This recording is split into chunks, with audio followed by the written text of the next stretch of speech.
On today's Moving the Chains, a very special guest, a recurring guest, friend of the program, Jerel. That's Drew Marlowe, the new head coach of the Sumter Gamecocks. Yeah, like you said, a recurring guest, but it's because he's one of the most accomplished young coaches that we have in the state of South Carolina and probably in the country. Great to have him back. This is a great homecoming of sorts for him.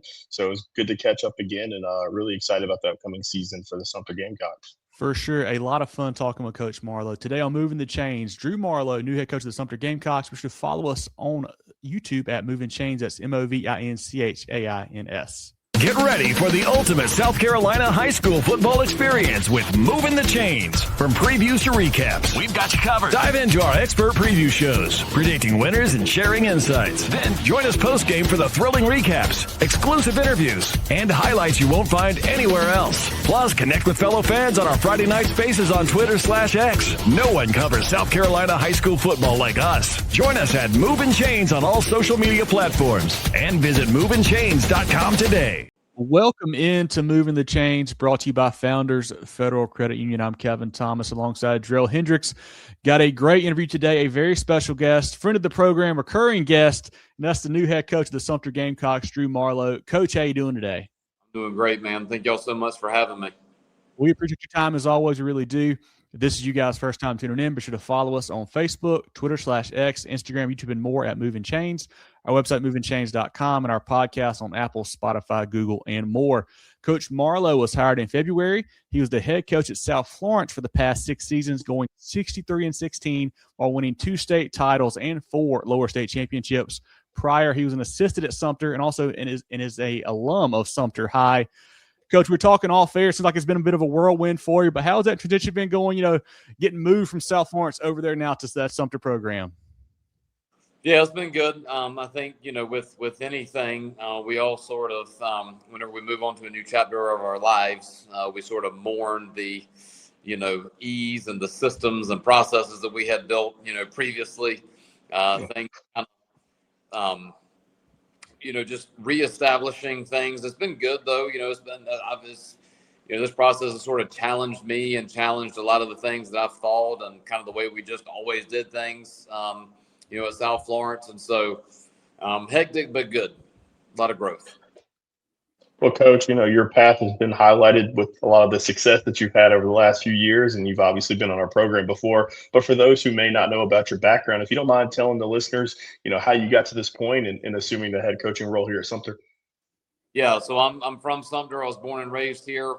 Graduated from Sumter High School in 2009. My senior football season here, we played for a state championship and lost to Burns, Marcus Lattimore, and Burns. And the plan my whole life was to go and take over my dad's business. And the day before graduation, the Lord just really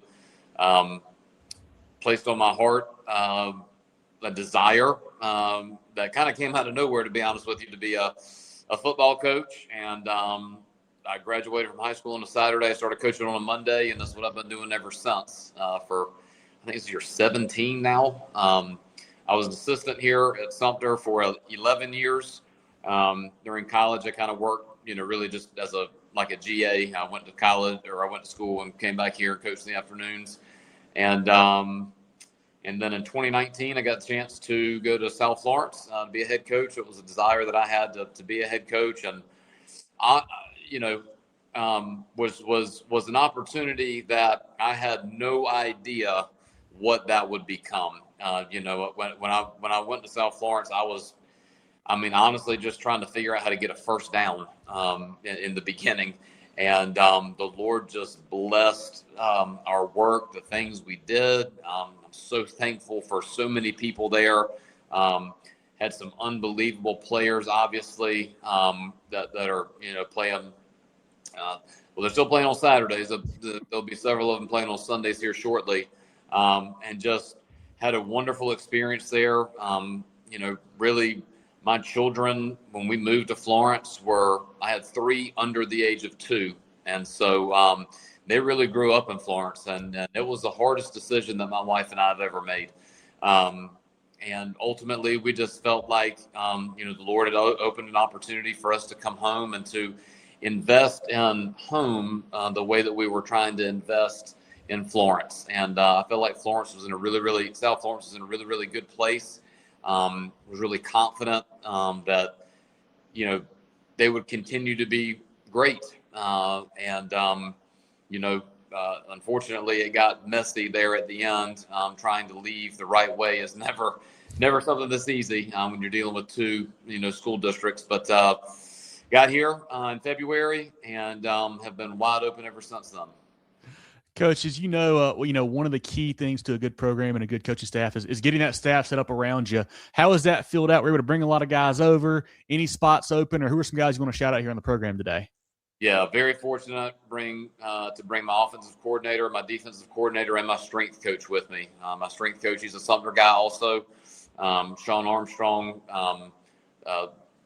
Large reason for the success that we had in Florence, and also bringing your offensive coordinator, defensive coordinator. Those are just getting those guys here has helped, I think, expedite building the culture, right? Because they know and understand, what we're working to become. And it's not just me trying to sell the vision to everybody. I've got the heads of all three of the biggest parts of the football program echoing the same message, telling the kids the same thing. It's not something that I have to worry about. And so very fortunate there. I hired a few other assistants and inherited some really good ones. A lot of guys who coached me and I coached with before I left.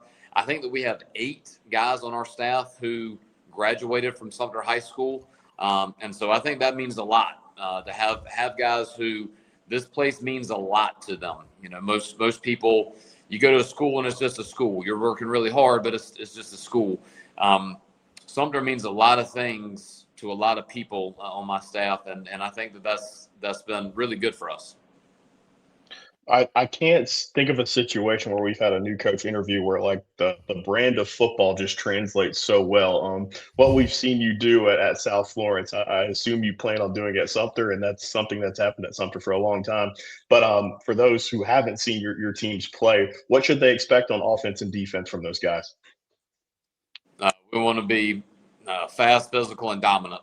We want to, our identity on offense is we want to start with controlling the line of scrimmage, running the football, and on defense, we want to stop the run. I think that games are won in November and December based on the teams that can block and tackle the best. We want to be really, really good at fundamentals. We got to block really well. We got to tackle really well.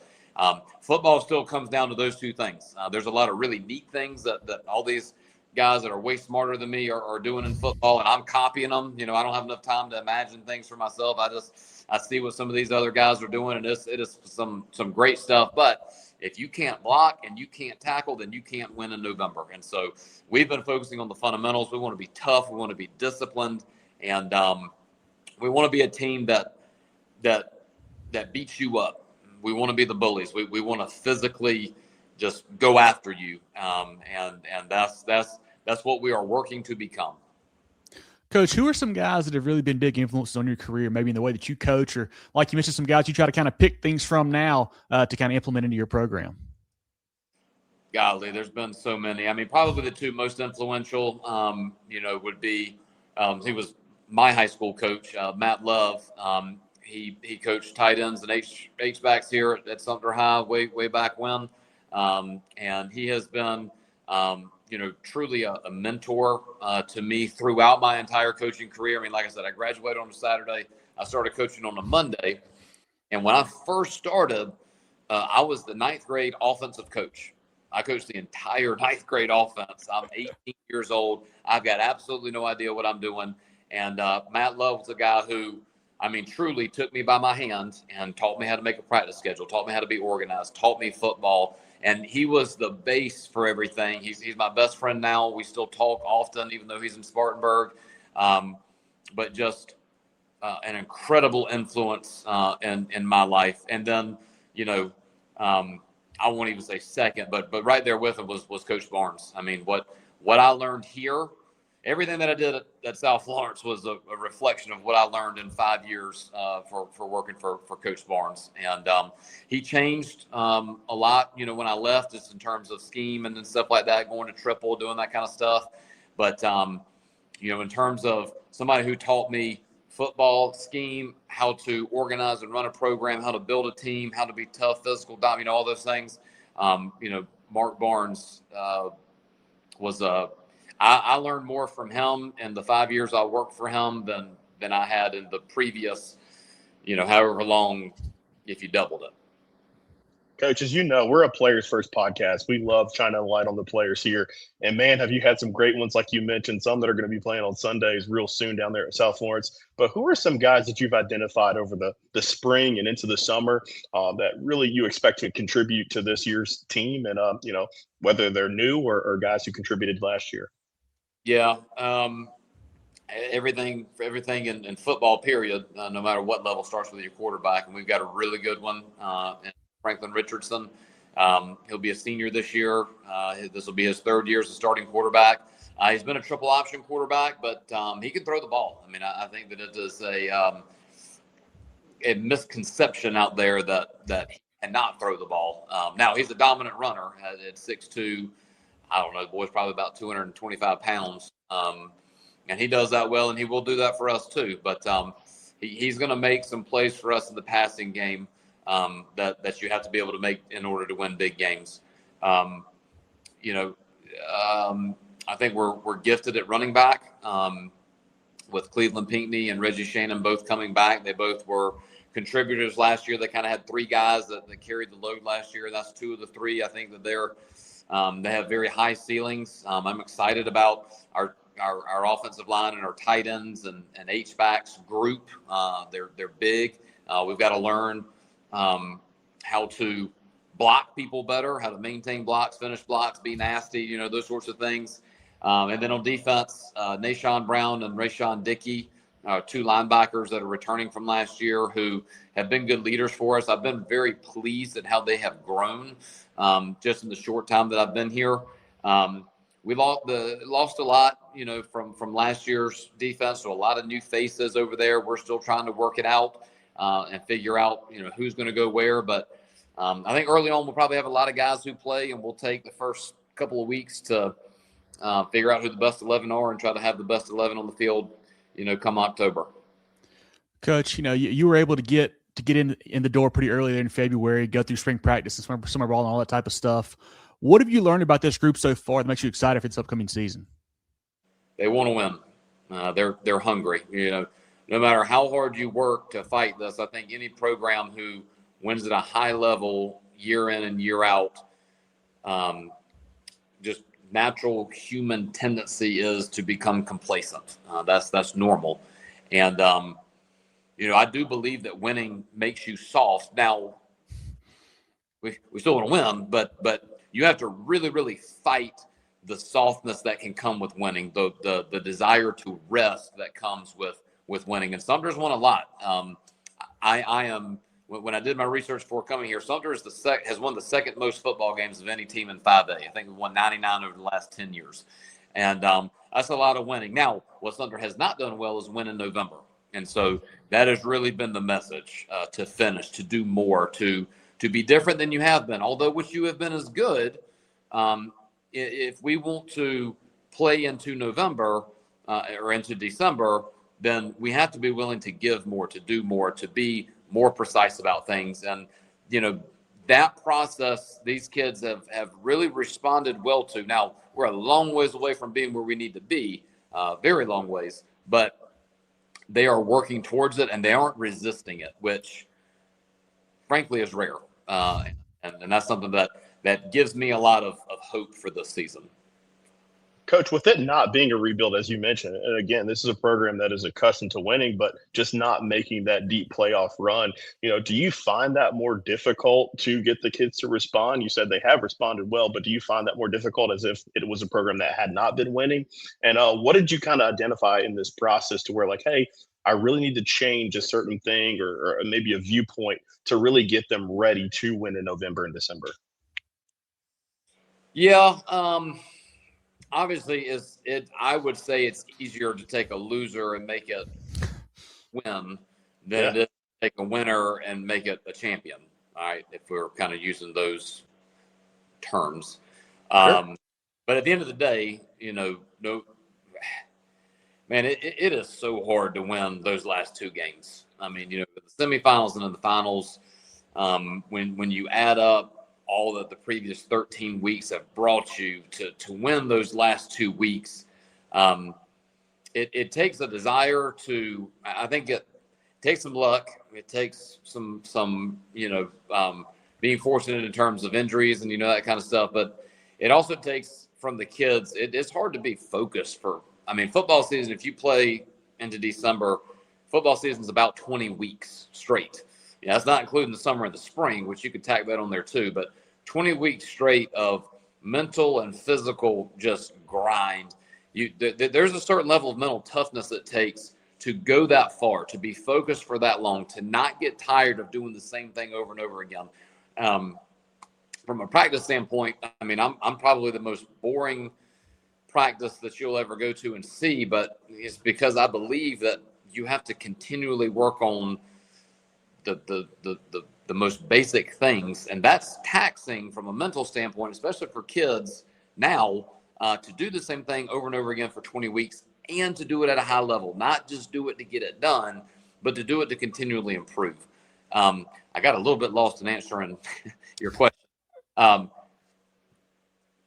No, I think you did a great job. No, that's a great way to look at it. But coming in here, I think that's stretching the mental part of this is going to be what's difficult, and what has been lacking. I would guess.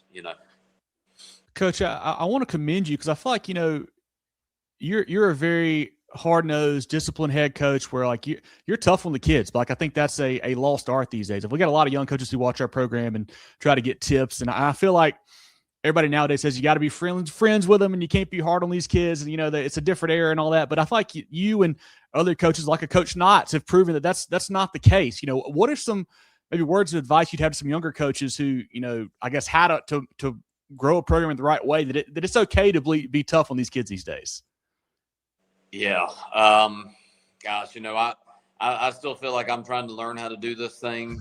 Every day I walk into this office a lot of days and think to myself, I still have no idea what I'm doing, but I do believe that that it is the adult's responsibility to set high standards and hold kids accountable to high standards. And when you set a standard, it is unwavering. It does not change based on circumstance. And I think you got to be careful of is, I was actually talking to one of my other coaches about this today. You got to pick your hills that you're going to die on. But once I pick the hills I'm going to die on, I'm going to die on it. And there's no, I don't know. I feel like the lack of discipline in our entire society is in a lot of ways a result of a lack of discipline in athletics now, because you do worry and think that you've got to hold their hands and do all this kind of stuff. Now, the other part that you must do is you've got to build relationships too. Like they gotta know and see that you're pouring into them for their benefit. And that comes with stuff off the field, and that part it is important. But in terms of being hard-nosed, holding kids accountable, I think kids, they will do what you allow them to do or what you make them do. And it does suck sometimes because the nature of coaching is very negative. And so the majority of what comes out of my mouth on the practice field, in the weight room, whatever, is negative because it's constant correction. It's constant. I want you to be better, but I want you to understand, I want you to be better for you.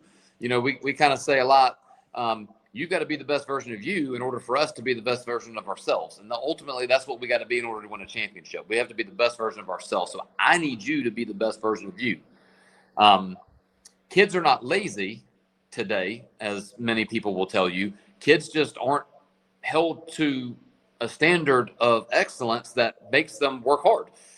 And that is something that you have to fight because it's not normal anymore, unfortunately. But I think it's a battle worth fighting, and I think it's our job as coaches to set really high standards. Don't set crap that they're going to get easily. Set high standards and then hold them accountable to it. And that takes a lot of work from a coach's standpoint. And I think that there's just the one other thing that just comes to mind is the idea of a player-led team is a myth. I think that coaches use that so that they don't have to do the hard work of leading. If teams could be player led, then there wouldn't be any need for us, or we'd make a lot less money.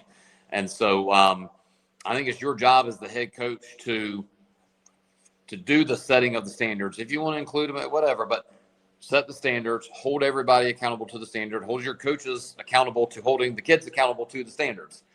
And you've got to be in front and you've got to lead. And if you want your team to be tough and disciplined, you better be willing to be tough and disciplined, because they're watching. Yeah. Well, Coach, Kevin and I, have torn up the road across the state the last few years. And, man, one of the best stops we've made was in Sumter a couple of years ago. Just so impressed with that community, the facility, stadium, everything that went, concessions, everything that went into it. But that's a community that, that expects a winner. You're very familiar with that. You went to school there, coached there. You've poured a lot into it. And vast majority of your staff, it seems like, has ties to that community as well. How have they embraced you and this new regime as you guys have gotten settled in and prepared for this season? Yeah, we've got a lot of people who are supporting us at a high level, who want to see Sumter be good, and I think that I still believe that if that a school's football program, obviously I'm biased, but hey, the school's football program is a reflection of the rest of the school most of the time. And the school is a reflection of the community most of the time. And so I think that there's a lot of people who buy into that, and hopefully, we can work together as a community and as a school district to improve the experience for our players, create good atmospheres by showing up to games, create good, opportunities for our players to, have nice things and to have the things that so many of the schools around the state now have that are, you could say normal. Going through that transformation in Florence was really neat and eye-opening for me. When I got there, there wasn't much. And by the time I left, couldn't think of anything to ask for. And, it takes money to win big now. Anybody who tells you different probably hadn't won big yet. It takes a lot of money. It takes a lot of resources. It takes a lot of people caring and wanting to win. And, hopefully that's something that we'll build through the years here. We'll build trust with the community, trust that their investment in us is a good one. And we're going to turn out good men who are going to go into this community and help make an impact in the community, a positive impact.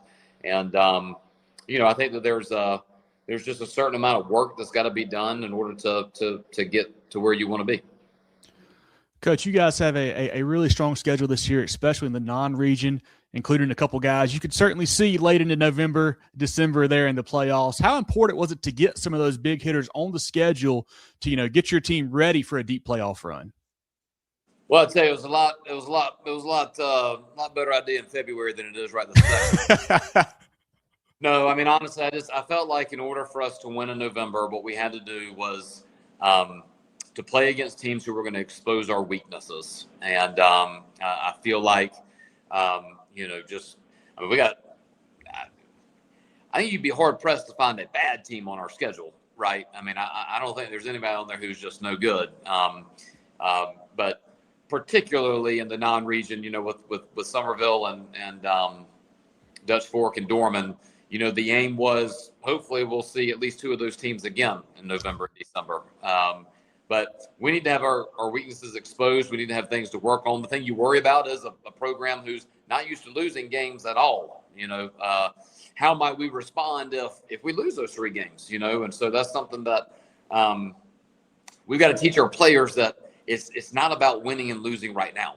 It's about improving. And in order to improve, you've got to play against really good teams to have weaknesses exposed, and then go to work on those things and get better at those things. And so, the non-region schedule is very tough, but that was very intentional in hopes that it helps us improve by the time we get to November.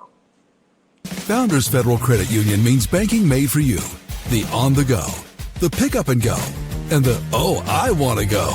Because at Founders, we give you the financial tools that make every dollar work for you. For the little things to the big things. For your future and your peace of mind. We'll always stay grounded in our roots, but reaching beyond what you'd expect is where we'll always go. Find out what our members already know and enjoy a new way to bank. Relax. You're with Founders. Coach, we got a couple easier ones before we let you get out of here today, and you know this one's coming, and it should be a layup for you. Kevin and I made it a little late before kickoff, so we just had concessions, which were great down there last time we visited Sumter. But if we're coming a little bit earlier and we're grabbing a bite to eat before the game, what are a couple of restaurants that we should hit up in the area? If you want to stay close, Leo's Chicken Wings is the best. It's been the best for since I could drive, since before I. So, got great wings, great sandwiches, raw fries, excellent. Order them extra crispy. So that locally, just right here, that's a good one. If you want more of a sit down, dinner, locally owned place, Willie Sue's is really good. And I tell you, a lot has changed downtown since I left. There's some fancier restaurants down there. It's probably not a pregame spot, but you'd be surprised a little Sumter, some of the restaurants that are downtown, and pretty good. But those would be the two that are closest to us that I would say I'd highly recommend, Leo's and Willie Sue's. What's your go-to barbecue spot, Coach? There's a couple big ones in Sumter. Is there one that you prefer? Is it Awards or what's your go-to? All right, so if you're gonna pick it up, bring it home. Awards is really good. Okay. On Christmas, we go to this place. It's called Maples Barbecue. I don't even know how you get in touch with the people. My dad just knows what door to knock on, and it's like I love that deal. So good luck trying to find that. Now, if you want a buffet and you want to go and see how much you can eat and see how badly you can feel about yourself, there's a place called Barbecue Hut on Highway 15. That's really good. But you're coming into Sumter, you're about to go to the game, you want to pick up something. Ward's Barbecue is probably the easiest for that one. But a lot of good barbecue here in Sumter. Coach, I know everybody wants to take it one week at a time and all that type of stuff, but have you let yourself think at all about that first home game, coming out of the locker room, knowing that you're the head man at your alma mater, and just how special that's going to be and what those emotions might be like on that Friday night? Truthfully, I haven't. I haven't thought in the about it, but since I've gotten the job, I don't think truly that I have. I'm so worried about learning people's names and making sure we've got enough girdles and, just all of those things. I truly hadn't had any time to even imagine that. I do know that it'll be special and it'll be exciting, but, I don't know. Yeah. Well, we got a lot of work to do before we get to that one. So we'll see. We'll see. Hopefully we'll win, Love that. Well, Coach, I know this is a program that's got high expectations, but, you haven't made it easier on yourself, playing for 4 state championships there at South Florence. But what are some of the goals that you have for the 2026 version of the Sumter Gamecocks? Yeah, just one goal, win a state championship. I think any goal less than that is a disservice to your players. Truly, now that's not our focus. That's our goal. Our goal is to win a state championship, but our focus every day, I know it sounds like I'm beating a dead horse, but it's got to be on improving, on getting better at what you were not good at yesterday, improving on what you were good at yesterday, and steadily every single day getting better. Every rep has got to be maximum effort, 100%.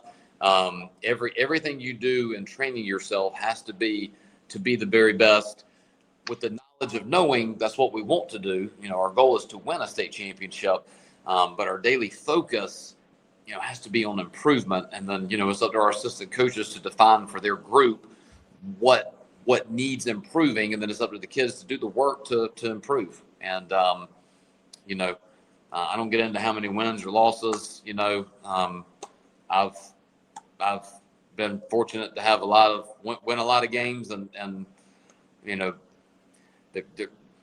it's all about when what happens in the last one. All the other ones don't really matter. They're all in preparation for the last one, and you hope the last one's in December.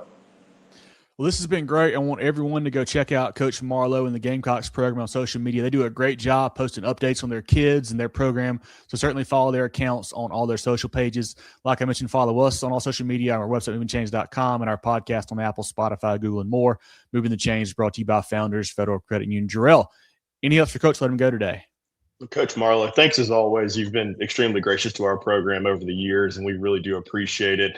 Just so excited for you and your family. I can't imagine the feelings of going back home and leading that program for you. It must be really special. And, we know you're going to be successful. You've been successful your entire career. And again, I told the story last week. I remember dragging my wife down to South Florence. I was like, I got to go see this kid, Lenore Sellers, play.